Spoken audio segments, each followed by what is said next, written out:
오늘 우리 주시는 우리 말씀입니다. 이사야 43장 우리 10절에서 13절까지입니다. 나 여호와가 말하노라. 너희는 나의 정인 나의 종으로 택함을 입었나니 이는 너희가 나를 알고 믿으며 내가 그인 줄 깨닫게 하려 함이라. 나의 전에 지음을 받은 신이 없었느니라. 나의 후에도 없으리라.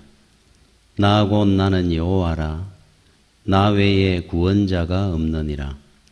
내가 알려주었으며 구원하였으며 보였고 너희 중에 다른 신이 없었나니 그러므로 너희는 나의 정인이요 나는 하나님이니라. 여호와의 말씀이니라. 과연 태초로부터 나는 그이니 내 손에서 건질 자가 없도다. 내가 행하리니 누가 막으리요. 아멘. 우리 하나님께서 간절히 소원하면서 우리한테 하시는 말씀입니다. 나는 너희들의 여호와 하나님이니라. 그래요. 나 외에는 다른 신이 없었고 앞으로도 없을 것이다. 그럽니다. 내가 모든 만물의 주인이고 창조주며 모든 것들을 운행하고 주장하고 이끌어가는 너희들과 함께하는 하나님이다. 그럽니다. 그것을 너희들은 정인이 돼서 세상 가운데 정거하고 살아야 된다. 가르칩니다. 그러면서 이 본문의 말씀이 주는 내용 중에는 정인은 확실히 어떤 사람에 대한 정인이 될 때는 그분에 대해서 확실히 알아야 됩니다. 제대로 모르면서 그분에 대해서 내가 정언을 하고 정인이 된다는 것은 불가능하죠. 바르게 못 전할 겁니다. 그래서 이 메시지 속에는 나 여호와 하나님이 천지 만물의 창조주요 운행자요 주관자라는 사실을 너희들이 먼저 알아야 된다 하는 내용이 담겨 있어요. 알아야 정가할 거 아닙니까? 그리고 이스라엘 백성들을 볼 때 안타까워하는 말씀입니다. 모르니까 내 뜻을 이해를 못하고 하나님의 말씀대로 살지 아니하고 배신하고 사는 겁니다. 그래서 하나님을 바르게 아는 것이 시작입니다. 모든 신앙의 순종의 우리 신앙 시작이죠.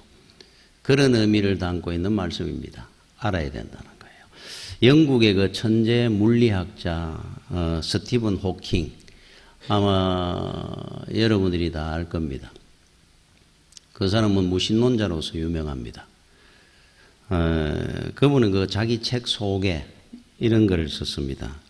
우주는 중력에 의해서 만들어졌고 신이 창조한 것이 아니다. 이렇게 결론을 지어놨어요. 그리고 이 우주의 생성은 빅뱅, 옛날에 우주 대폭발이 일어나면서 우주가 만들어진 것이다. 잘은 모릅니다만은 그런 내용의 이론을 많은 사람들에게 말을 하고 살았죠. 왜 무신론적으로 사느냐라는 질문에 대해서는 창조주의 도움 없이도 물리학적 법칙들이 우주를 충분히 설명할 수 있는데 거기에 무슨 신이 필요하냐 그랬어요. 그러니까 이 과학적으로 설명이 되는 내용인데 무슨 신이 이 우주를 창조했다고 할 수 있느냐. 그래서 이렇게 보면은 성경에 믿지 않는 불신자들은 그가 아무리 세계적인 천재든 석학이든 우둔하다, 무지하다, 미련하다 이렇게 표현한 이유입니다. 근본도 모르는 거죠. 그죠? 우리 주일학교 아이들도 아는 거를 이 천재라는 사람들이 석학들이 그거를 모른다는 사실 자체가 그래서 지혜와 지식의 근본은 하나님을 아는 것부터 시작하는 거예요. 세계적인 석학 중에 이머당이라고 하는 이 철학자가 있습니다. 이 사람도 굉장한 무신론자였습니다. 머리 똑똑하다고 하는 사람들이 대부분 무신론자들이 많았어요. 이분은 평생을 무신론자로 살다가 세상을 떠나기 얼마 전에 하나님 앞에 회개하면서 하나님을 만나게 됩니다. 이분이. 그러면서 마지막으로 이런 말을 했었어요. 타임지와 인터뷰를 하면서. 하나님을 떠나서 이성을 따라 허우적거리고 산 내 인생은 마치 부모를 떠난 고아와 같았다. 나는 이제 고아와 같은 생을 여기서 멈추려고 한다. 그랬어요. 고아였다는 겁니다. 어린 고아들의 삶이 어떻겠습니까? 부모 없이 산다는 것이 험한 세상에. 자기 인생이 그랬다는 겁니다. 이성, 자기 지식 이런 걸 가지고 살 때. 그래서 유명한 말을 남겼죠. 해가 떴으니 모든 촛불은 꺼라 그랬어요. 이 밝은 태양이 환하게 중천에 떠올라가 있는데 촛불이 무슨 소용이 있습니까? 그 안에. 그게 무슨 빛을 발하며 아무 소용이 없다는 거예요. 바로 우리 이성, 지식, 세상적인 과학, 능력을 이야기하는 겁니다. 인간의. 태양 아래 촛불 같은 인생들이 무슨 능력이라고 그것을 믿고 의지하겠느냐. 어거스틴은 그런 말을 했죠. 하나님을 아는 세계, 하나님의 세계가 태평양 바다 같다면은 내가 아는 내 지식의 세계, 모든 세계는 한 바가지 바닷물과 같을 것이다. 그래요. 여러분, 태평양 바다를 바가지로 퍼내마 몇 바가지나 될까요? 몇 년을 퍼낼까요? 바가지라는 것이 태평양 바다 속에 그거를 비유를 한 적이 있습니다. 이 하나님의 세계, 우리 인간의 지식의 세계. 참 무지한 거죠, 사실은. 모른다는 것은. 자, 오늘 본문에 보니까 12절에 내가 알려주었으며 구원하였으며 보였고, 계시의 하나님. 계시, 헬라어로 너울을 벗기다. 여러분 이래 뭐 가린가 있으면 이걸 벗겨내는 것처럼. 하나님을 알면서 우리가 나를 알게 되고 세상의 이치를 알게 되고 만물의 우주의 생성을 알고 모든 걸 압니다. 너울을 벗겨지는 거예요. 하나님을 아는 것부터. 하나님의 계시, 말씀하시는 하나님 하는 뜻입니다. 쉽게 이야기하면. 하나님은 말씀을 하셨어요. 성경 말씀을. 그럼 지금은 지금 또 말씀하고 계시나? 우리 귀에 들리는 말씀만이 말씀이 아니고 모든 세상 만물에 있는 피조물을 통해서 내 인생 살아가면서 일어나는 모든 사건들, 예기치 못한 많은 일들, 우연은 없습니다. 이 모든 것들을 통해서 하나님은 지금 또 우리와 함께 하면서 말씀하고 있습니다. 그 계시의 하나님께서. 자, 하나님과 이 기적이라는 것이 뭐냐? 하나님 나라에는 원래 하나님은 기적이 없죠. 있으라고 만물이 생성되는데 무슨 기적이 있습니까? 따로. 단지 우리가 볼 때 기적이라고 표현하는 것은 우리의 소원과 하나님의 역사의 만남의 그 타이밍입니다. 이걸 우리는 기적이라고 표현을 합니다. 기적의 종류는 여러 가지가 있는데 그래서 어거스틴은 그랬어요. same timing이라고 그랬습니다. 하나님의 역사의 그 시간과 내 소원의 그 때, 요게 딱 부딪히는 그 타이밍, 요걸 우리는 기적이라 표현을 한다는 거예요. 예를 들면은 이스라엘 백성들이 애굽에서 출애굽에 나오다가 홍해 앞에 섰습니다. 뒤에는 애굽의 군대가 따르고 앞에는 바다입니다. 사면 초가입니다. 그때 이스라엘 백성들의 소원이 뭐였을까요? 앞으로 갈 수도 없고 뒤에는 애굽의 군대가 죽이려고 따라오는데 저 바다가 육지였다면은 피할 수 있고 도망갈 수 있는 길이라도 열렸을 건데 그들의 소원이었을 겁니다. 그 순간에 하나님의 역사가 시작되고 바다가 갈라지는 기적입니다. 우리가 볼 때. 하나님 앞에는 그건 아무것도 아닌 일이지만. 그래서 하나님의 그 타이밍을 우리 기적이라 표현하는데 그 외에도 어떤 기적들이 있느냐. 사람을 통해서 우리한테 오는 기적들도 있어요. 근데 이걸 우리는 기적인 줄 모르고 삽니다. 사람을 통해서 일어나는 은혜라 그냥 여깁니다.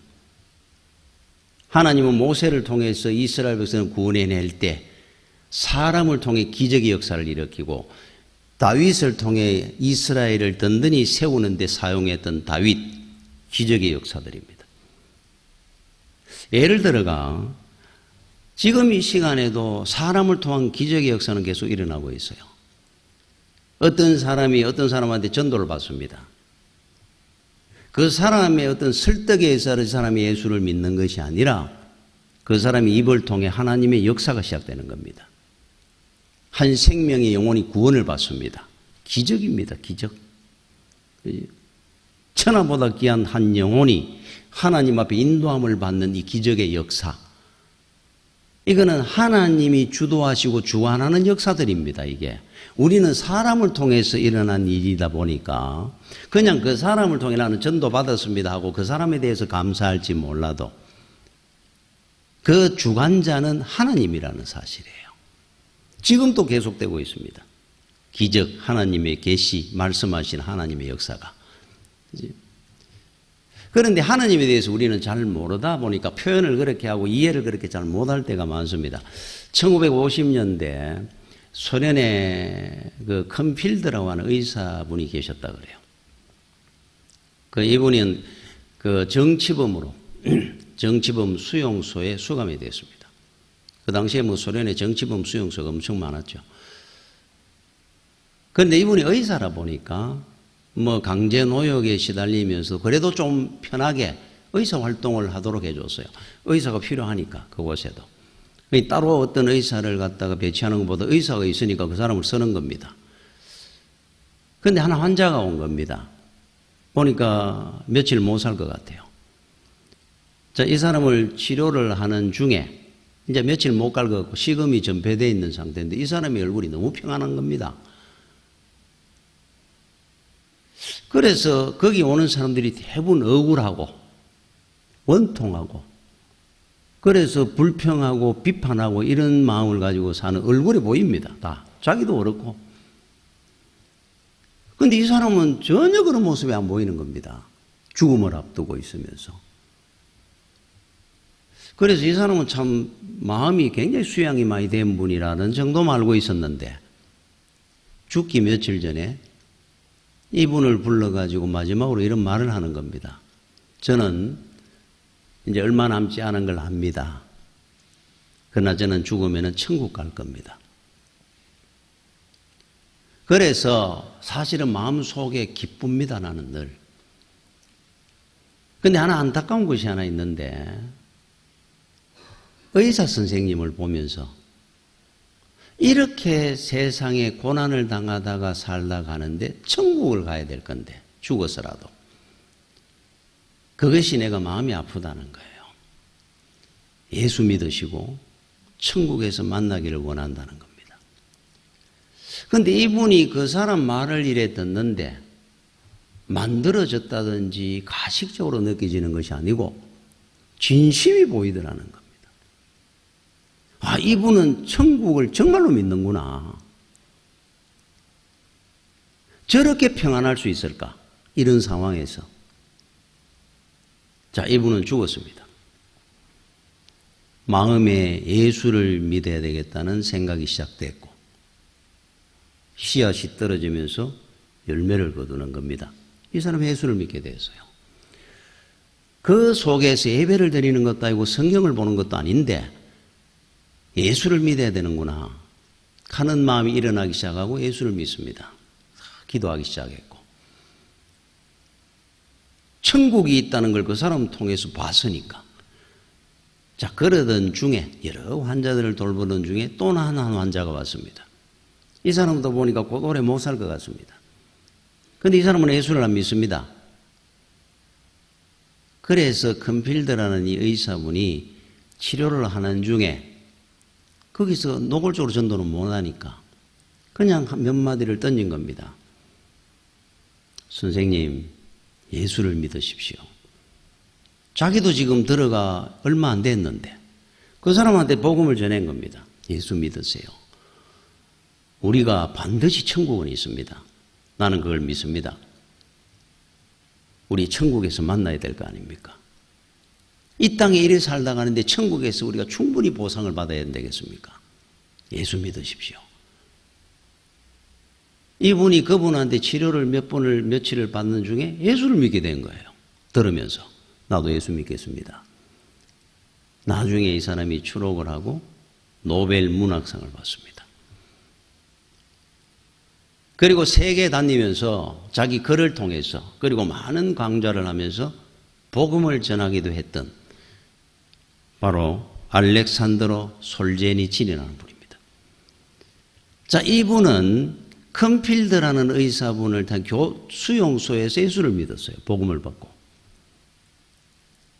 그러면 컴필드라는 의사가 이 사람의 영혼을 구원했느냐 하는 것이 아니라 하나님이 역사하시고 주관하셔서 이 영혼을 구원하셨다는 사실입니다. 이 부분에까지도 우리가 하나님을 제대로 알면은 이 세계를 이해를 합니다. 하나님을 모르면은 우연찮게 예수를 믿었다 그럽니다. 우연은 없습니다. 하나님을 모르면은 그 사람이 어떤 대단한 석학이다 천재다 소용없습니다. 근본도 모르는 그 인생이 내가 어디를 갈지도 모르는 인생이 세상에 무엇을 할 수 있겠습니까 사실은. 그래서 호세아 선지자가 호세아서 4장 6절에 내 백성이 지식이 없으므로 하나님을 알지 못함으로 망하는도다 그랬어요. 망합니다. 네가 지식을 버렸으니 나도 너를 버려 내 제사장이 되지 못하게 할 것이요 네가 네 하나님의 율법을 잊었으니 나도 네 자녀들을 잊어버려 자식까지도 망할 것이다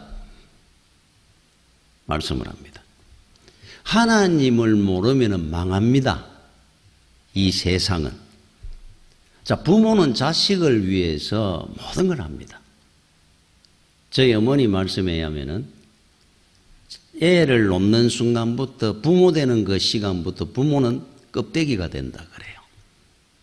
우리 껍데기에서 나오는 나비처럼 자식이 알맹이입니다. 자식을 위해서 살다 가는 겁니다. 그때부터는 이제 부모는 자식이 전부입니다. 생명입니다.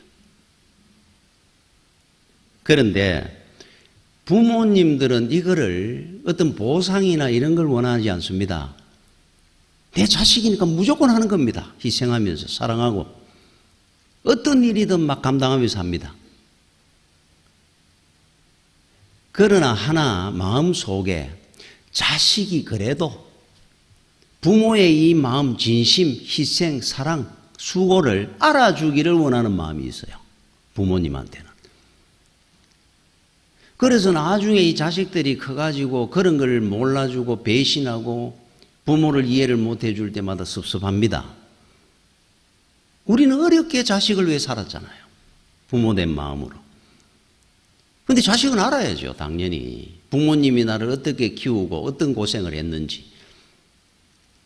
부모님이 그냥 말씀을 안 하고 그런 거 내 안 바란다 한다고 자식들이 몰라도 되는 게 아니고 부모님을 알아야죠. 보답을 해야 됩니다. 하나님이 똑같습니다. 자, 그러면은 부모에 대해서 그렇게 못하고 자기 마음대로 부모를 갖다가 판단하고 배신하고 섭섭하죠. 부모 마음에도 아무리 사랑하지만 하나님도 똑같습니다. 그러면 하나님의 강권적 역사하는 게 있어요. 하나님은 얼마나 사랑하는데 독생자 예수 그리스도를 십자가에 못 박아 죽이면서까지 우리를 구원할 정도로 사랑했는데 전혀 하나님에 대해서 모르는 겁니다. 지 마음대로 사는 거예요. 말만 예수 믿는다는 거지. 그럴 때 하나님이 강권적으로 역사하는 때가 옵니다. 알도록 만들어야죠. 하나님이 서운하시니까. 여러분 1차 세계대전이 일어나기 전에 그때 인본주의, 이성주의 사상이 세상에 만연하기 시작할 때 그때 어떤 말을 했는 줄 압니까? 성경이 10년 안에 휴지 조각이 될 거다 그랬습니다. 1차 세계대전이 터졌습니다. 교회들이 문을 닫기 시작하는 그때 부흥의 역사가 일어납니다. 새롭게. 그때 신학사들이 그랬습니다. 이게 인간의 한계고 하나님은 살아계시고 역사하신다는 증거다 그랬어요. 1차 세계대전은. 2차 세계대전은 똑같았습니다. 교회를 인생들이 떠나고 하나님을 알지 못하는 일들이 생겨날 때 하나님은 강권적으로라도 하나님을 알게 하실 때가 옵니다. 우리 인생도 똑같아요. 우리 인생도. 하나님은 그렇게 역사하실 때가 있습니다. 강권적으로. 내가 잘 돼가지고 은혜롭고 좋다 그러면서 하나님을 잊어버릴 때 하나님 강권적으로 역사해서라도 불러드립니다. 그래서 평생 우리가 복되게 사는 길은 하나님 은혜 가운데 감사하고 사는 겁니다. 사실. 많은 희생자가 있었기 때문에 이런 말씀을 드리기는 그렇습니다만 2001년 9.11 테러 사건 났을 때 그죠? 미국의 펜타곤이 그냥 무너지는 그 건물이 펜타곤이 공격을 당하고 막 무역센터가 무너지고 하는 그 일이 있기 전에 미국이라는 사회에 교회들이 거의 문을 닫다시피 했어요. 그런데 그 사건이 터지고 난 뒤에 성경이 3배로 더 많이 팔렸다 그럽니다. 1부 예배 드리던 교회가 3부 예배까지 모였다 그래요. 이 강권적인 역사가 일어날 때가 있습니다. 우리 인생 속에도 세상 역사에도 하나님은 알기를 원하는 겁니다. 하나님이 어떤 분인지를 얼마나 우리를 사랑하는지를 여러분 미국 어느 그 TV 다큐멘터리 실화인데 우리나라에도 뭐 인간 사는 세상 뭐 이런 뭐 다큐멘터리가 있죠. 그것처럼 그 한 가정에 흔히 뭐 일어나는 일입니다. 그 미국 사회도 아주 보수적인 가정에 엄한 그 아버지나 이런 경우가 그 가정에도 있습니다. 미국에도. 그러니까 이제 자식에 대해서 아버지가 굉장히 엄한 가정이었어요. 뭘 하나 할 때마다 아버지가 일일이 지적을 하고 꾸중도 하고 이렇게 하다 보니까 그래서 자녀가 3명이 있는데 그 중에 이제 아들이 아버지하고 굉장히 사이가 안 좋은 겁니다. 반발하고. 그 사랑이잖아요, 사실은. 저도 우리 아버지한테 뭐 엄청나게 꾸중도 많이 듣고 그러나 지금 생각하면 이런 생각이 듭니다. 부모님의 그 꾸중이라든지 지적이나 그런 게 없었더라면은 물 한 모금 제대로 못 마십니다. 문 하나 제대로 못 하고 다닙니다. 걸음걸이 하나 제대로 하겠습니까? 어른들 앞에? 그거 다 우리가 모르는 사이에 배워온 겁니다. 인간답게 살잖아요. 근데 그걸 어릴 때는 처리 안 될 때는 모르거든요. 그냥 나를 미워하는구나 섭섭하기만 하고 그만 아버지하고 멀어지고 그 동네 불이 나면서 이 집에 불이 번진 겁니다. 자는 중에. 그래서 그 부부가 밖으로 뛰어나오면 애들을 깨워서 막 나오는데 나왔어 이래 보니까 그 아들이 안 나온 겁니다. 2층 방에서 못 뛰어내려왔어요. 불은 막 온 집에 뭐 한순간이지 않습니까? 불 번지는 거는. 그때서 알은 겁니다. 정신없이 뛰어나와가지고 보니까. 뛰어가려고 그러니까 소방대원들이 말립니다. 늦었다고. 그 소방대원이 갖고 있는 산소 마스크, 그 등에 쥐고 있는 산소통을 빼앗아가지고 뛰어들어갑니다. 말릴 틈도 없이 그 아버지가. 이 부모님들이 그럴 것 같아요. 여러분들도 안 그러겠습니까? 그 불구덩이 속으로 뛰어들어간 겁니다. 나중에 문이 열리면서 그 아들이 산소 마스크를 쓰고 산소통을 잠해가지고 밖으로 던진 겁니다. 아들을. 창문 너머로 애가 밖으로 떨어져 나왔는데 살았어요. 조금만 있으면 그 연기에 질식이가 죽지 않습니까? 아버지가 안 나오는 겁니다. 나중에 소방대원들이 들어가니까 질식사하셨어요. 아들한테 산소통 해가지고 밖으로 던지내고 자기는 못 나온 겁니다. 불구덩이 속에서. 그게 미국의 어느 TV 다큐멘터리는 그 아들이 아버지가 얼마나 나를 사랑했는지를 진작에 몰랐던 것이 너무 후회스럽다고 눈물을 흘리면서 나오는 방영이 됐다 그래요. 진작에 알았으면 얼마나 좋았겠습니까? 그랬더라면 아버지가 그 꾸중하는 그것도 참 감사하면서 이해를 했을 건데, 아버지를 알았으면 아버지가 나를 미워하는 줄 알았다는 거예요. 아버지는 다른 형제들보다, 다른 남매들, 다른 여동생보다는 자기를 싫어하는 줄 알았다는 거예요. 하나 있는 아들이니까 더 신경이 쓰였겠죠. 그 아버지는 생명인데. 우리 하나님 앞에도 똑같습니다. 여러분이 예수를 믿습니다. 하나님을 믿습니다. 자, 10년이 됐다 그러고 평생 믿었다 그럽니다. 이스라엘 백성들은 평생 하나님을 알고 삽니다. 대대로. 그런데 하나님은 늘 말씀하기를 모른다는 거예요. 나를. 너희들이 나를 모르는구나. 너무 서운해합니다. 여러분, 예수를 믿는데 세상에 아직 방탕하게 산다는 겁니까? 하나님을 몰라서 그런 겁니다. 이스라엘 백성들이 어떻게 안 믿는 사람처럼 하나님을 배신하고 우상을 섬기고 하나님을 몰라서 그래요. 하나님이 어떤 분인지를 알면 그럴 수 없다는 겁니다. 하나님이 보실 때. 너희들이 나를 모르는구나. 여러분들은 하나님을 지금 알고 믿습니까?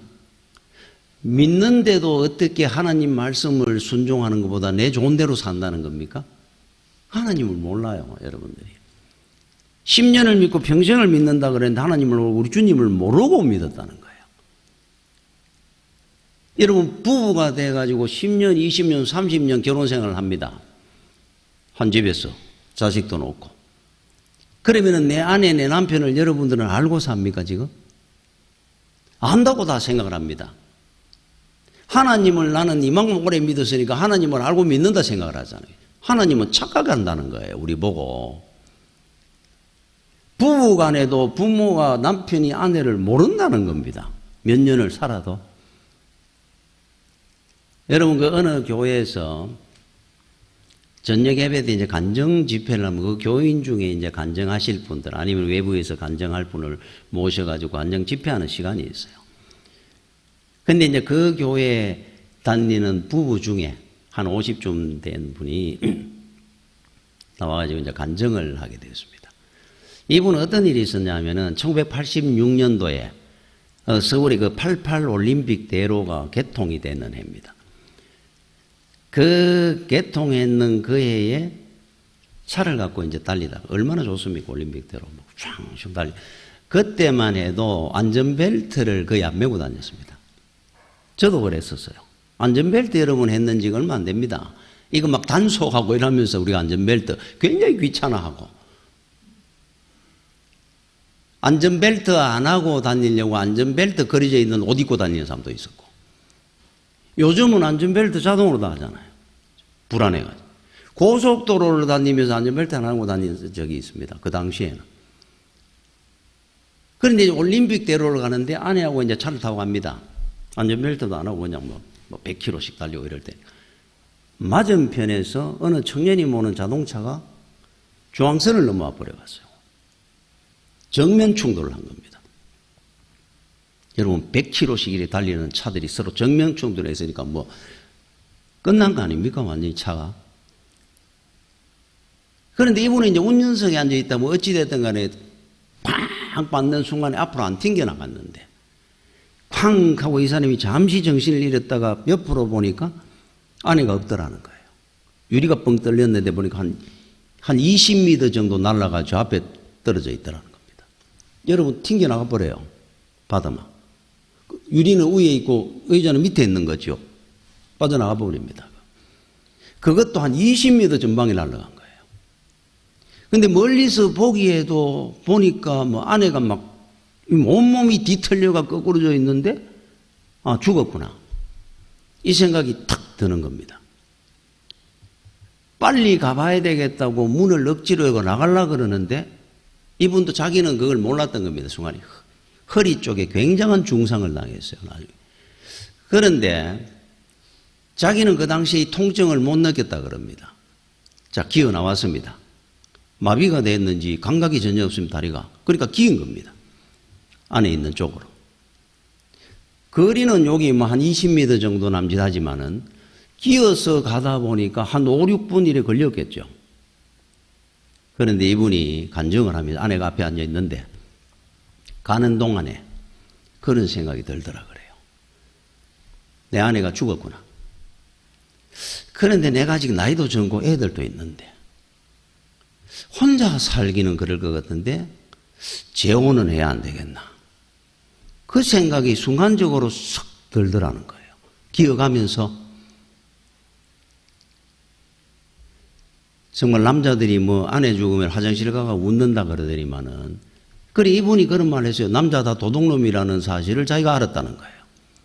아내가 지금 죽나 사느냐 그래가 피투성이가 돼가 쓰러져 있는데 기어가면서 아 내가 재혼을 해야 되겠구나 이 생각을 했다 그래. 자 갔습니다. 아내를 끌어안았습니다. 혈관이 다 터지고 뭐 온몸이 보니까 다 부서졌어요. 그런 상황인데 끌어안았는데 처음에는 보니까 죽은 듯이 있던 아내가 조금씩 신음소리가 나고 말을 합니다. 들으니까 당신 괜찮아 하더라는 거예요. 야, 아내는 죽으면서 남편 괜찮으냐 묻는데. 그런데 그 순간에 그 소리나 이런 건 잘 안 들리고 자기 생각에는 아, 재혼은 못하는구나 이 생각이 순간적으로 들고 그러고는 자기도 정신을 잠시 잃어버렸다 그래요. 나중에 병원에서 깨고 나니까 자기도 허리 쪽에 중상을 입었고 아내는 어찌됐든 간에 몇 개월 있다가 같이 이제 건강을 회복해서 살게 됐는데 그래서 이분이 간증을 하며 마지막에 그런 말을 했다 그럽니다. 참 남자는 도둑놈인데 아내들이 알지를 못하고 사는구나. 자, 여러분들은 지금 결혼해가지고 10년, 20년, 30년이 된지 모르는데 아내를 다 알고 있습니까? 아니면은 남편들을 제대로 알고 있습니까? 알고 있다고 우리는 생각을 합니다. 생각이나 마음이나 이런 걸 우리는 다 이해하고 있다고 생각하잖아요. 모르고 평생 사는 분들이 많습니다. 사실은. 하나님 앞에도 마찬가지입니다. 우리는 하나님을 10년, 20년 믿었으니까 교회도 다니고 하나님이 볼 때는 착각하고 있다 그럽니다. 우리가 보고. 모른다는 거예요, 나를. 그래서 여러분 결혼을 할 때 제가 뭔시 그런 말을 한 적이 있는데 상대를 다 알았기 때문에 결혼하는 것이 아니라 결혼은 앞으로 결혼하고 난 뒤에 알아가면서 살아가는 것이 결혼 생활입니다. 그런데 여러분 결혼할 때 한번 물어보십시오. 배우자를 다 알고 잘 알고 있느냐? 전부 잘 안다 그러죠. 모르는 사람하고 결혼한다 생각 안 합니다. 남편 될 사람을 잘 안다 그럽니다. 몇 개월 몇 년 사귀었다고 다 합니까? 10년, 20년, 30년 같이 살았는 부모도 잘 이해를 못하면서 모릅니다 사실은. 평생을 알아가며 노력을 해야 돼요. 그러면서 마음과 생각을 이해할 때가 오겠죠. 하나님을 여러분들이 다 안다는 겁니까? 예수를 내가 이만큼 믿었으니까 평생 노력하고 알아가야 되는 겁니다. 그런데도 우리는 하나님을 다 모르고 하나님은 섭섭하다 그러시는 거예요. 늘. 너희들이 나를 모른다는 겁니다. 그러니까 여러분들은 스스로 한번 생각하면 나는 하나님을 잘 압니다. 100% 압니다. 하나님의 생각과 뜻을 하는 분이 있습니까? 아마 하나님께서는 네가 나를 모른다 그러실지 모릅니다. 그렇지? 그래서 우리가 왜 삶과 우리 예배라든지 영적과 육이 하나가 안 되느냐 하면은 이유가 있습니다. 요한복음 17장 3절에 우리 주님께서 십자가 지기 전에 이 땅에 남긴 성도를 위해 기도한 내용인데 영생은 곧 유일하신 참 하나님과 그가 보내신 자 예수 그리스도를 아는 것이니라. 영원한 생명의 삶은 하나님과 예수 그리스도를 알면서부터 시작된다 이 말이에요. 예수를 믿는데 아직 나는 조금 아직 방탕하게 이런 걸 못 끊었습니다. 몰라서 그래요. 하나님을, 주님을 알면서부터 영원한 생명의 삶이 시작된다 그랬으니까 모르면 또 어떻게 하고 그 길을 가겠어요. 그래서 호세아 선지자가 6장 3절에 호세아서 그러므로 우리가 여호와를 알자 상반절에 나옵니다. 힘써 여호와를 알자. 그냥 알려고 하지 말고 힘써 알아야 된다 그럽니다. 여러분 쉐마가 나오죠. 신명기 6장 5절에 너는 마음을 다하고 뜻을 다하고 힘을 다해 주 너의 하나님을 사랑해라. 이 말이 바로 그런 말이에요. 마음을 다하고 뜻을 다하고 힘을 다하고 목숨을 다해가 주님을 알도록 힘쓰라 하는 뜻입니다. 하나님을 알도록 노력해라 하는 뜻이에요. 하나님을 아는 만큼 자신을 압니다. 하나님을 알면은 여러분들이 앞에 일어나는 모든 사건들, 예기치 못한 많은 일들, 시련들, 절대로 시험 들거나 낙심하지 않습니다. 우연은 없으니까. 우리 믿음의 선진들 한번 보십시오. 다니엘이, 모르드게가, 요셉이 시험 들고 낙심하는 거 봤습니까? 이분들은 어떻게 이렇게 살았을까? 용광로에 들어가는데도 하나님이 나를 구원하지 아니하실지라도 나는 하나님을 버리지 않겠습니다. 하나님을 알았으니까 그분들은 걸어 들어가는 겁니다. 상관없다는 겁니다. 용광로에 들어가든 서자굴에 들어가든. 하나님을 알면은 일어나는 일들입니다. 할 수 있는 일들. 주기철 목사님처럼. 그런데 어떻게 세상에 예수를 믿으면서 하나님의 뜻과 잘못된 길을 여러분이 가겠습니까? 하나님을 아는 사람이. 그렇죠? 왜 우리가 예수를 믿는데도 시험이 든다 그럽니까? 낙심을 합니까? 어떤 일 때문에? 서자굴도 들어가고 용광로도 들어가는 것이 믿음인데 하나님을 몰라서 그런 거죠. 교회 생활하다가도 시험이 드니까. 그래서 그 답이 어디에 있느냐? 하나님을 모르면 그렇게 되는 겁니다. 하나님을 모르면. 그죠? 내 자신도 모르거든요. 하나님을 모르면. 하나님을 아는 만큼 자신을 알고 하나님을 알면 일어나는 모든 일의 의미를 알게 되거든요. 절대로 낙심하지 않습니다. 시험 들지 않습니다. 답은 힘써 하나님을 알려고 노력하고 살아야 됩니다. 평생을 우리는 하나님을 알려고 노력을 해야 돼요. 부부간에도 모르고 사는데 다 모릅니다. 하나님을 알면은 여러분의 삶이 바뀌질 겁니다. 낙심이 어디에 있습니까? 시험이 어디에 듭니까? 그죠? 그분들이 갔던 그 길이 우리가 왜 이해가 안 되느냐? 똑같은 믿음이라 그랬는데 저분들은 어떻게 저렇게 살았을까? 하나님을 알았기 때문에 그분들은 그렇게 살았고 우리는 하나님을 모르기 때문에 이렇게 사는 거예요. 아직도. 답은 그겁니다. 여러분 그 1823년에 매사추세츠 주에서 태어났던 윌리엄 호커스 커싱이라는 목사님이 있습니다. 그러니까 이분이 이제 1800년대 분인데 이분이 그 뉴욕이라든지 그쪽 지역으로 유명한 명설교가였어요. 젊은 시절에. 그래서 우리도 옛날에 부흥회를 많이 했지 않습니까? 부흥사들이 유명한 분들도 많았고 이분이 바로 그런 대표적인 인물입니다. 많은 분들이 이분이 집회를 하면 인센디를 일었습니다. 그런데 이분의 인생에 어떤 일이 생겼느냐 하면은 아내가 갑작스럽게 심장마비로 세상을 떠났습니다. 예기치 못한 일이 생겨버린 거예요. 아까 그분 같은 경우는 야 이제 재혼해야 되나? 이렇게 하는데 이 목사님은 그 충격으로 성대에 이상이 오면서 실어증 비슷하게 말 한마디를 못하게 됐어요. 아내가 갑자기 죽으면서 목사가 설교를 말을 못하니까 사임을 해야죠. 내한테 왜 이런 일이 생겼을까? 낙심도 오고 시험이 들 수도 있는 거 아닙니까? 그런데 이런 분들은 그 상황에서 아내가 죽고 자기는 말 한마디 못하게 되고 엄청난 충격이 올 것 같은데 이 사람의 삶이 바뀝니다.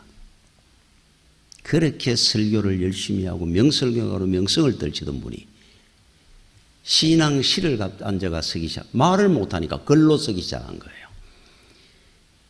많은 아름다운 시를 썼습니다. 하나님을 찬양하는 시편의 다윗처럼. 많은 성도들이 그 시를 보면서 은혜를 받았어요. 영감을 얻고. 그 시에 곡을 붙여가지고 찬송을 만들어가 여러 편이 올라갔습니다. 그냥 낙심하고 있었는 것이 아니라 설교하는 이상으로 그 당시에 설교 들은 사람들이 알지만 우리는 지금 모를 거 아닙니까? 아니면 더 많은 세계적인 사람들한테, 세계 사람들한테 후대에 이르도록 크싱 목사님이 썼는 그 찬양을 하면서 살잖아요. 더 많은 일을 하게 된 겁니다. 사실은 이분이 낙심한 적이 없습니다. 이분이 그래서 자기의 상황을 찬양을 만들어 가지고 썼는 찬송이 545장입니다. 그때 자기 상황을 썼는 거예요. 곡을 붙여가 찬송을 만들었습니다. 이 눈에 아무 증거 아니 배어도 믿음만을 가지고서 널 걸으며 이 귀에 아무 소리 아니 들려도 하나님의 약속 위에 서리라. 걸어가세 믿음 위에 서서 나가세 의심 버리고 걸어가세 믿음 위에 서서 눈과 귀에 아무 증거 없어도. 얼마나 멋진 찬양입니까? 얼마나 아름다운 신앙시입니까? 자기 인생이 그렇게 힘드는 상황이 왔는데도 보십시오. 하나님을 아는 믿음과 하나님을 알지 못하고 믿는 믿음의 차이입니다. 이게 의미를 압니다. 어떤 사건이나 어떤 문제가 생겨도. 그래서 호세아 선지자의 말씀처럼 하나님을 알자. 우리가 힘써 하나님을 알자 그랬어요. 하나님을 바르게 알고 온전한 믿음의 삶을 사는 여러분들이 되시기를 축원합니다. 기도하겠습니다. 주여, 은혜를 감사를 드립니다. 연약하고 부족합니다. 우리 하나님을 바르게 알게 해주시고 믿음으로 승리할 수 있도록 인도하여 주시옵소서. 예수님 이름으로 기도드립니다. 아멘.